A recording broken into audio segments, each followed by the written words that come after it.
Bienvenidas y bienvenidos a Salón Gestión PBS. Mi nombre es Lucero de la Mata y soy parte del equipo de Red Alumni UP.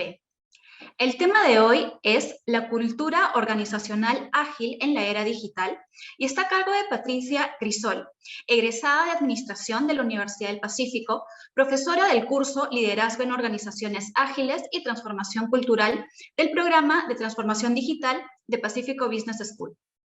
Actualmente es directora corporativa senior de inteligencia de mercados en Yambal. También es presidente del Comité de Investigación de Mercados en ANDA. Ha sido speaker y panelista en diversos foros nacionales e internacionales. Las preguntas serán contestadas por Patricia en el desarrollo de la charla, para lo cual podrán dejarlo en el chat o activar su micro. Les agradecemos a todos por su conexión y bienvenida, Patricia. Muchísimas gracias, Lucero. Buenas tardes con todos. Bienvenidos todos. De verdad agradezco mucho a la Pacífico Business School, a Red Alumni y al Diario de Gestión por esta oportunidad de compartir con ustedes en esta sesión. Y lo que quería recalcar, y como primer punto, es que no hay transformación digital sin transformación cultural. Y esto, señores, hay que decirlo muy claro, subrayado y con negritas.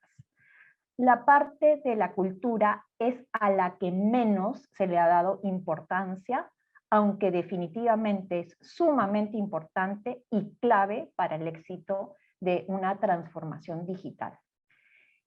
En las siguientes diapositivas veremos un poco el contexto en el que vivimos, por qué una transformación digital no funciona sin una transformación cultural y cuáles son esas características de la cultura ágil en la era digital. Y por último, ¿qué pasos deberíamos dar para hacer que el cambio cultural suceda? Y comenzamos con el contexto. Estamos viviendo la transición de lo analógico a lo digital. Estos cambios han impactado a las organizaciones de todas las maneras posibles. Es un proceso continuo que no tiene fin. Y el ritmo es exponencial, el ritmo del cambio. Primero tenemos el entorno VUCA, que en sus siglas en inglés es Volatility, Uncertainty, Complexity and Ambiguity, y que por sus siglas en español viene a ser volátil, incierto, complejo y ambiguo. Según el filósofo polaco Zygmunt Bauman, pasamos de un mundo sólido y estable a un mundo líquido en el que las estructuras sociales no perduran en el tiempo y no se llegan a solidificar, no nos sirven de marco de referencia. Todo está en constante mutación y nada del presente, y esto es importante, ayuda a predecir el futuro. También tenemos otra característica importante que son los cisnes negros. ¿Y qué son estos los cisnes negros? Son sucesos altamente improbables, pero de una magnitud tal que llegan a cambiar el curso de la historia. Por ejemplo, el 9/11. Por ejemplo, el COVID-19, aunque algunos no se ponen de acuerdo si es cisne negro o no. ¿Y qué caracterizan a los cisnes negros? Son casos atípicos, ya que se encuentran fuera totalmente las expectativas regulares, y es más, porque nada del pasado puede haber previsto que estos sucesos se iban a dar, y tienen, como ya les había mencionado, un impacto externo bien importante. Nosotros también conocemos toda la parte de información, los datos, la analítica, el conocimiento, y por último, y no menor, es la parte de tecnología que está causando una disrupción social y económica. Tecnologías como, por ejemplo, blockchain, cloud, 3D printing, inteligencia artificial, realidad virtual, Internet de las cosas. Y, señores, estamos en la cuarta revolución industrial. Ojo, esto es cíclico, pero también hay puntos de inflexión. Hay ciertos grupos de personas que están haciendo innovaciones totalmente disruptivas que lo que hacen es romper con el pasado y nos proyectan al futuro. Han ocurrido ciertos eventos, de hecho, que nos han llevado hacia donde estamos, y esta cuarta revolución industrial se caracteriza por Internet, porque un señor llamado Steve Jobs creó el iPhone y luego creó un marketplace de aplicaciones, y esto genera nuevas olas. Importante ver aquí el patrón sociológico. ¿Esto qué quiere decir? Importante comprender estos contextos digitales que te permiten movilidad global, acceso, que hace que las necesidades sean líquidas, da flexibilidad, adaptabilidad, fluidez, ligereza y rapidez. Y ustedes me preguntarán, Pati, ¿qué es esto de las necesidades líquidas? Cuando una persona o una marca, o digamos una empresa, le soluciona los problemas en una industria, los consumidores inmediatamente lo trasladan a otra industria. Por ejemplo, Amazon en tiempos de entrega. Amazon ahora es el golden standard. ¿Qué quiere decir? Que todo el mundo dice, ah, no, es que Amazon, no, yo quiero que me lo entreguen en un día porque Amazon lo entrega así. Ya no importa si estás compitiendo dentro de la misma industria o en una diferente, esta necesidad líquida se traspasó fronteras de otras industrias.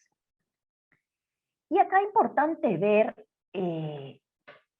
digamos, que todo esto tiene como resultado un consumidor digital, mucho más exigente, que no te compara solamente con la competencia directa, sino como justamente mencionábamos, que te compara con el Golden Standard.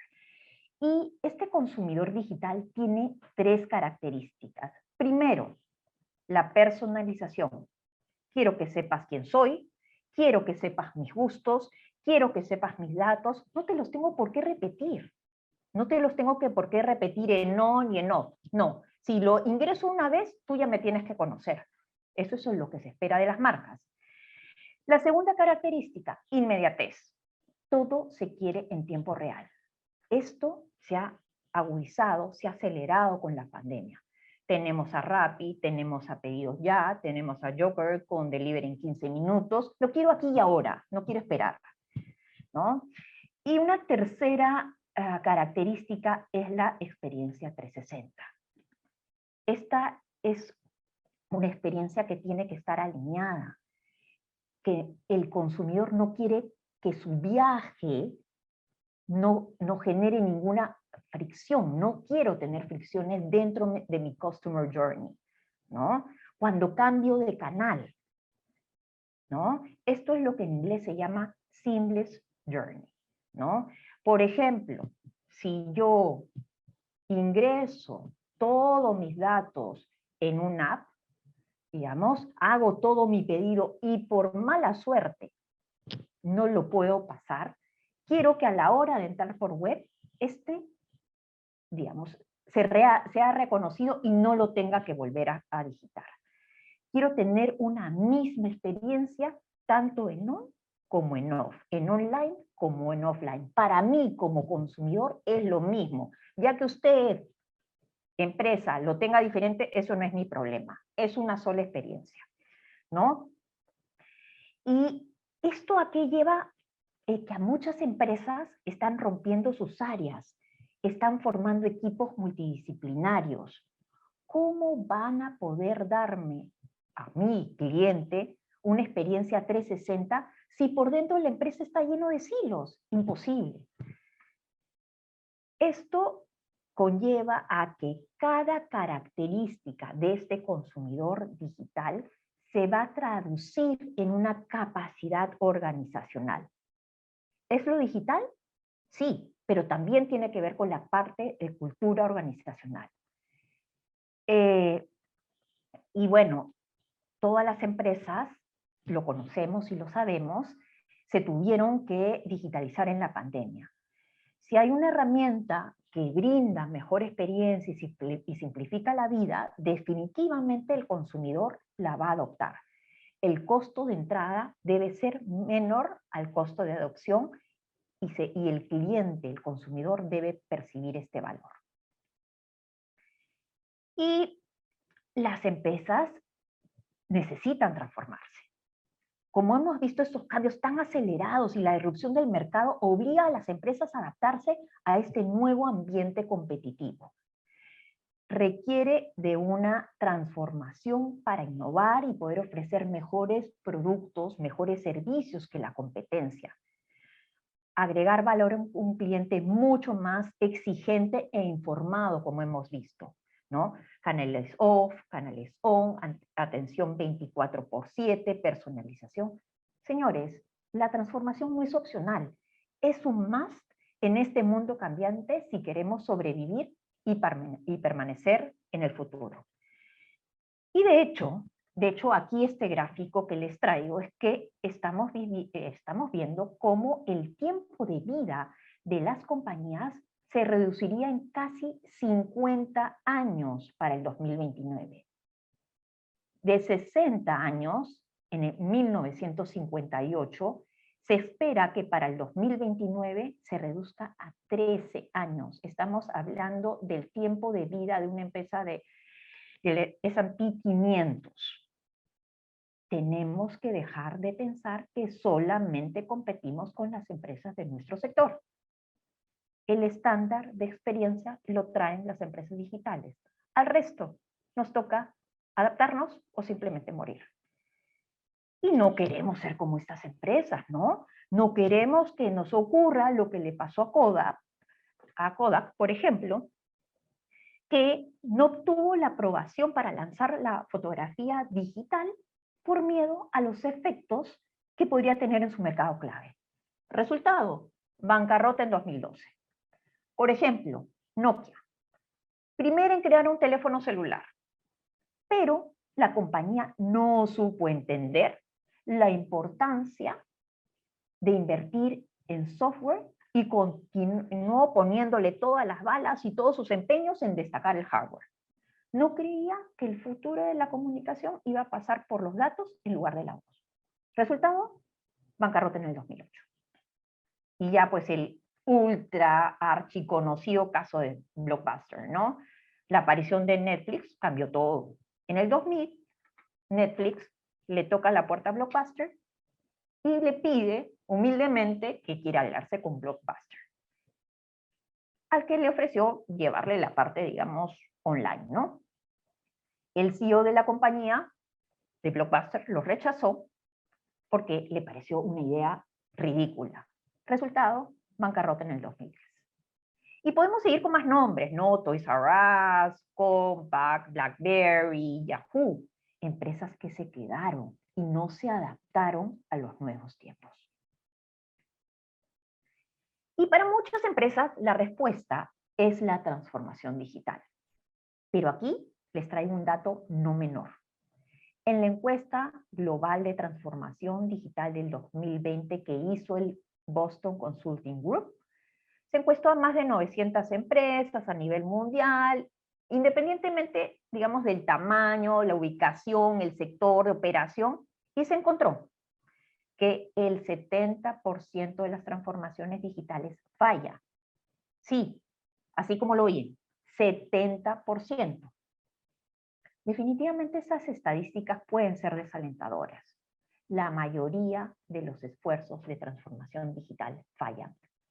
Y los fracasos pueden tener un impacto muy grande en toda la parte de la, digamos, comercial, ¿no? Pueden tener un efecto en cadena. Y tenemos dos preguntas del millón. ¿Cómo estar entre la minoría de estos casos de éxito, no? Esta es la primera pregunta. Y la segunda pregunta del millón. ¿Por qué fallan las transformaciones digitales? Existen innumerables rankings de por qué fallan las transformaciones digitales. Ranking de McKinsey, ranking de Harvard, ranking de Deloitte, ranking del Boston Consulting Group. Sin embargo, todos los rankings tienen un hilo conductor. Y una de las principales causas del fracaso de la transformación digital es la cultura. Si las personas carecen del mindset adecuado para cambiar y las prácticas organizacionales no acompañan la estrategia, la transformación digital simplemente lo que hace es agrandar el problema. Otras causas que se puedan nombrar: tener un enfoque solamente tecnológico, que la alta dirección no esté comprometida, y también hay que decirlo, que los colaboradores no sepan lo que está pasando y qué será de ellos. El temor a qué cosa les va a pasar. Una transformación digital no puede ser un Big Bang, no es un mega plan, es un proceso ágil, un proceso de experimentación, de prueba y error. No hay Gantt. Y para esto tenemos que comenzar con la gente, tenemos que comenzar con los colaboradores. Y aquí a menudo se dice que la cultura organizacional es invisible.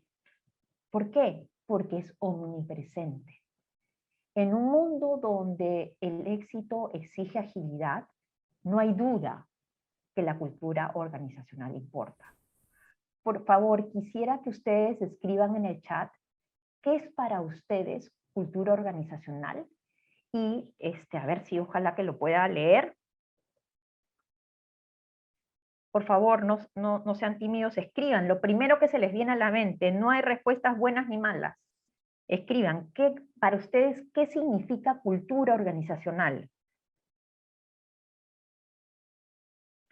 Modo de hacer las cosas, identidad de una organización, la forma de hacer las cosas en la organización, principios y valores, la personalidad de las empresas, patrones de comportamiento, formas de pensar en una organización, los comportamientos, su huella digital, valores y creencias.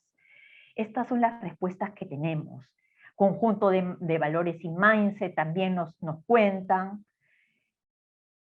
Y aquí les traigo que antes de definir lo que es cultura organizacional, les traigo esta famosa cita de Peter Drucker. La cultura se come a la estrategia de desayuno. La cultura organizacional, señores, es capaz de contrarrestar y de resistir cualquier intento de cambio, independientemente de lo bueno que parezca la estrategia. Las personas que implementan los planes son las que hacen la diferencia. Si no tenemos a colaboradores apasionados con el propósito de la empresa, no estarán entusiasmados en ejecutar el plan. La estrategia no tendrá ninguna posibilidad. En la ejecución de la estrategia, en la implementación del día a día, es cuando se choca directamente con la cultura, especialmente con las rutinas y los comportamientos en la organización. Y la cultura organizacional es como una cebolla. ¿Por qué? Porque es una cebolla que tiene capas. Desde la parte interna, menos visible, a la parte externa, mucho más visible. Voy a compartirles, y les prometo que esto es lo único que les voy a explicar de teoría, algunas definiciones que considero sencillas y fáciles de entender, pero que sientan la base para entender qué es lo que vamos a explicar luego, que es una cultura digital. Y ese es el modelo de Edgar Schein, uno de los padres de la cultura, y es uno de los modelos más utilizados. Como les decía, la cultura es una cebolla, de la parte más invisible a la parte más visible. La parte más invisible, que son los supuestos, son las creencias fundamentales de la organización, como un todo, un nivel, digamos, de sus procesos, los subsistemas, ¿no? Esto no se cuestiona, esto es así, esto se da por hecho. Luego, una segunda capa, vienen los valores que están recogidos en la filosofía estratégica de la organización. Es todo aquello que la organización valora y asigna verdadera importancia. Estos valores se reflejan luego en los artefactos, aquí, y en los comportamientos, evidentemente, de los integrantes de la organización. Esto se honra, esto se cuida, ¿no? Se honra con el comportamiento. Y finalmente, los artefactos que representan la parte más visible de la cultura. Lo constituyen los aspectos tangibles y visibles, las estructuras, los procesos, los protocolos, la forma de comunicar las cosas, la relación con la con la autoridad, es el comportamiento, cómo me tengo que vestir, venimos los viernes, no venimos los viernes. Esto es súper importante porque envía mensajes. Y muchos representan la cultura como un iceberg, como el modelo de Shane, donde hay una parte visible y otra no visible. Sin embargo, en el contexto que estamos viviendo actualmente, la cultura organizacional debe ser más resiliente. La cultura es como un estanque, un ecosistema vivo capaz de adaptarse, ¿no? A un entorno desafiante, un ecosistema que cambia constantemente. Y esto es fundamental en las organizaciones ágiles, que tienen que moverse rápido, que tienen que escalar rápidamente y reinventarse continuamente. La cultura organizacional es dinámica y viva, es un ecosistema que vive y cambia constantemente. No se puede crear un verdadero cambio sin afectar todo este sistema, ¿no? Y no hay una transformación digital sin una transformación cultural. No hay. Los líderes deben reconocer, ¿no? que la transformación digital es un cambio de paradigma muy grande, estratégico, fundamental, ¿no? Y como cualquier cambio importante, requiere inculcar una cultura que respalde ese cambio, ¿no? Y rápidamente vamos a los principios de la cultura ágil en la era digital. La agilidad es un cambio de mindset. Por tanto, es importante que veamos al sistema y no a las personas. Hay ciertos principios de la cultura digital, ¿no? De la cultura ágil en la era digital. Primero los voy a nombrar súper rápido y luego vamos a entrar a verlos uno por uno. Primero, está el Customer Centricity, la orientación externa, más que interna. Señores, no nos veamos al ombligo, enfoquémonos en el cliente, enfoquémonos en el Customer Journey. Hay que ponernos en los zapatos del cliente, hay que pisar la calle. No vamos desde nuestras empresas, desde nuestro escritorio, no vamos a conocer al cliente. Segundo, empoderamiento. Empoderamiento, y esto premia a la delegación sobre el control. ¿Y esto qué quiere decir? Se alienta a la toma de decisiones en lo profundo de la organización. Los colaboradores siguen principios rectores para poder confiar en su juicio. Tienen ciertas guías, cierto marco. Luego, la parte de experimentación fomenta lo que es la audacia, digamos, sobre la precaución, se alienta a las personas a tomar riesgos, a fallar rápidamente y, ojo, subrayado, a aprender. Se les desalienta a preservar el status quo por costumbre o por precaución. Luego tenemos la velocidad, que enfatiza más acción y menos planificación. En un mundo digital que cambia constantemente y que cambia rápidamente, la planificación y la toma de decisiones deben pasar de tener un enfoque de largo plazo a tener un enfoque más a corto plazo. Se necesita velocidad y promover la iteración. Y por último, y no menos importante, la colaboración más que el esfuerzo individual. El éxito se logra mediante el trabajo colectivo, el intercambio de información entre áreas, el ritmo iterativo y rápido requiere de un nivel de coordinación muy grande, ¿no? Mucha interacción. Y veamos rápidamente el primero, lo que es el Customer Centricity, la orientación más hacia lo exterior. Y aquí les voy a dejar dos mensajes. Primero, que las empresas deben ser data driven. ¿Esto qué quiere decir? Que en la era digital uno tiene que mirar de afuera hacia adentro y tener una comprensión profunda de los clientes. ¿Para qué? Para generar insights. ¿Para qué? Para poder detectar oportunidades.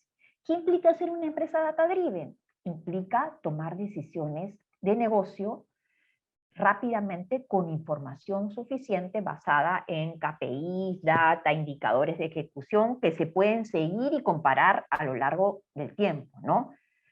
Y aquí un dato interesante. Según McKinsey, las empresas data driven tienen hasta 23 veces más probabilidades de éxito que una empresa convencional, digamos, una empresa normal. Y como ya les había explicado, una segunda patita de lo que es Customer Centricity es el enfoque en el Customer Journey. La empresa debe realizar cambios en su estructura para hacer match con el Customer Journey. Si nosotros tenemos silos dentro de la empresa, ¿qué Customer Journey vamos a hacer? Si las áreas no se hablan unas con otras, ¿cómo vamos a entregar valor al cliente? El segundo punto es la parte de empoderamiento, y aquí las organizaciones ágiles cambian constantemente de dirección, por lo que las personas necesitan, los colaboradores necesitan tener el suficiente empoderamiento para actuar, ¿no? Esto se basa evidentemente en una claridad sobre los principios básicos, sobre el propósito de la empresa, sobre los resultados que se desean, sobre los valores que tiene la organización. El poder de la toma de decisiones se tiene que delegar a los colaboradores que están más cerca del problema. Son equipos facultados para iterar e innovar, ¿no? Necesitan más contexto y menos dirección. Principios simples, no políticas y regulaciones, ¿no? Necesitan guías, no necesitan esposas, ¿no? No necesitan estar encadenados. Y el tercer punto es la parte de experimentación ¿no? Y la parte de innovación, que son fundamentales para la estrategia. Tenemos que pasar de la mentalidad lineal de planifico y luego actúo a la mentalidad más cíclica. Actúo, aprendo, me adapto. Iterar y adaptarse es la ruta óptima para el éxito. ¿Cómo incentivamos a los equipos a, digamos, a experimentar y no tener miedo al error, ¿no? Porque los castigan, porque los señalan con el dedo. ¿Cómo generamos esos espacios seguros para hablar de lo que nos importa, de las dificultades que estamos teniendo, de lo que no salió como esperábamos, ¿no? Y esto es rol del líder. Un líder crea cultura. Por ejemplo, un líder que inicia la reunión hablando de lo que no funcionó, de cómo aprendió, de qué aprendió. Evidentemente, si el líder está haciendo esto, los colaboradores van a decir, oye, yo también lo puedo hacer, ¿no? Y los mensajes, ojo, aquí, muy importante, los mensajes de los líderes deben ser consistentes. Una cosa es decir, oye, hay que ser ágiles. Y luego, es el líder que está buscando, oye, ¿y quién cometió el error? Ah? A ver, ¿y a dónde fue? ¿No? ¿No? Valores como, por ejemplo, lo hacemos bien a la primera versus experimentación. Innovemos, pero no fallemos. Hay que ser consistentes, ¿no? Y tenemos digamos, la característica esta de velocidad, ¿no? Orientada a aprender rápido. Y la rapidez cuenta ahorita, en este momento, más que la perfección, ¿no? Ya sea en el diseño de la estrategia, en el producto, el servicio. Esperar la información completa y la certeza es mucho más arriesgado que actuar con rapidez, ¿no?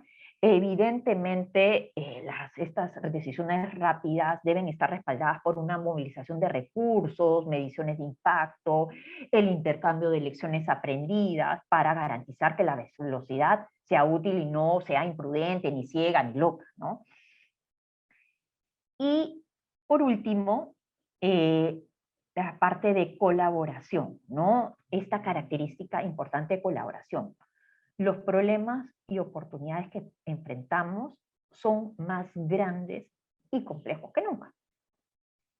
En última instancia, esta interacción social, ¿no? Esta colaboración es esencial. Varias cabezas piensan mejor que uno. Hay que, digamos, construir sobre la opinión de los demás, ¿no? Y a medida que las empresas tienen que lidiar con esta complejidad, y los equipos deben mirar hacia afuera y conectarse con otros para compartir y desarrollar ideas, ¿no? Se necesita esta colaboración. esta interconexión en términos tanto de volumen como de velocidad. Y con esto termino, digamos, finalmente, ¿no? ¿Cómo generamos un cambio en la cultura? Y aquí les doy como una pequeña receta, pero bien, bien resumida. El paso cero, el propósito. Una empresa en la era digital que quiere transformarse y que no tiene un propósito es verdaderamente muy complejo que lo haga, ¿no? ¿Y cuál es el propósito? No, aquí tenemos varias preguntas, ¿no? Oye, ¿está solo en la pared? ¿Cómo fue creado este propósito? Y el propósito genuinamente responde a dos preguntas. ¿Por qué existe la empresa? Y si dejáramos de existir, ¿nos extrañaría la sociedad? ¿Nos extrañaría el consumidor o no? ¿No? La transformación cultural necesita un propósito, este paso cero, porque por un lado le da sentido y trascendencia a la actividad, y por otro lado también incrementa lo que es la colaboración genuina. Los colaboradores quieren conectarse a ciertos valores. Paso 1. Necesitamos definir los valores de la cultura ágil. Luego, los líderes tienen que traducir estos valores, cada característica cultural en ejemplo de comportamientos específicos. Y vamos al paso 2. Este paso debe ir seguido de una evaluación de la cultura actual de la CIS, ya sea mediante encuestas, entrevistas, focus o alguna combinación de cualquier técnica. Los líderes deben identificar la brecha entre los comportamientos actuales o ASIS y los objetivos o los comportamientos to be, ¿no?